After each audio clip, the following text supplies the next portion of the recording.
maal nuun jettu laata yaa ijaaboo si boosee dhuunfattee mugda yaadache garaa jabaatee dhiiga goototaa dhugda nagaan jenne kunoo ammaan hamummatta bara baraan hin quuftu tuutee buuqatta dhugaaf kan qabsaa'ee gaachanni haqummaa meeqatu kufaa jira kalee miti hamuu mirgaaf bilisummaa walabummaaf ka'ee lubbuu nama meeqatu jirana keessaa bahe eeyyeen duuti duhadha guutis guhaadha lubbuun sila duutuudha dursa du'aaf uumamte foolii du'a du'aatiin dhange'amtee kuulamte eeyyen eenyuuf iyyuu gonko hin hafu duuti gaara feeti namirtu booda duuti garuu lubbuu haqaaf falmate qe'ee dhuga lakkaa'e haqa lammii isaatiif goota ka'ee qabsaa'e jiruu ofii dhiisee kan saba isaaf eegu gidirfamee hirarfamee miiqa cabee dhiigu jiruu ofii dabarsee uummata isaaf laatee gaaddisa walabummaaf akeekkatee kaate qorraaf oggubaa dhamdhamee miiqa kufee cabee aarsaa caalu lubbuu ofii dhabe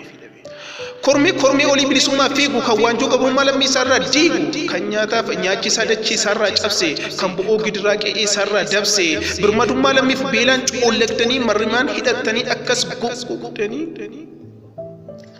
meeqan keessantu miila cabaan kaate meeqan keessantu baala muka nyaate meeqan keessantu bineensaan hiddamee meeqa jedhee cabee meeqan keessantu maatiif qe'ee ofii lammiif jecha dhabe hin dhabne dachee magariituu gola quufaa qabdanii garuu bilisummaa walabummaa dhabdanii bilisummaa lammii keessanii kan qalbii keessan jeesu kanaan achi garaan keessan obsee isin ciisu falmaan akka keessanii miti milkii laallachuu hin feene isin waanjoo diinaa baachuu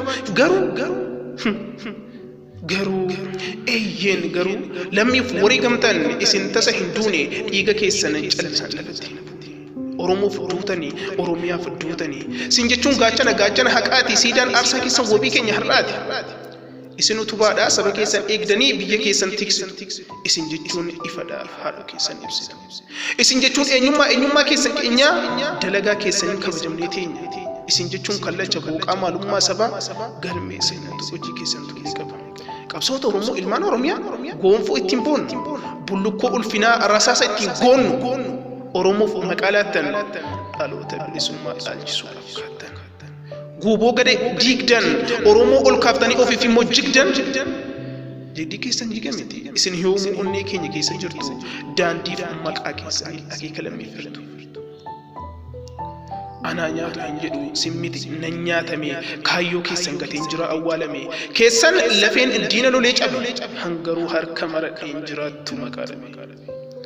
keessan yaada gaafasitu har'ayyuu diina mo'a ani garuu ganaa nyaadheen kun hirqee bu'a isin diina haleelta an kunu of hin dhaana takaaleen of kuffisa hurrii gaddaa harkisee qe'eetti of uffisa kunu diimaa mugaa dhiiguma koon dhuga jibbeen of fageessa gubeen of balleessa diida miti mana gola keessan duta hannuura koo micciireen qarqam godhe keessan sagalee qofatu onnee diinaa caccabsaa ani kunoo mogolee kaa godhee of gaggabsa sinqee tiksitu diina dhukkee kaasa an orma waan madheen lammiitu meeyyaasa sin tokko turtanii gubboo diinaas furtanii diinatti gadheetti mul'istu jabinaaf gootummaa keessan hangaruu ofin nyaadhee ani dhalli keessan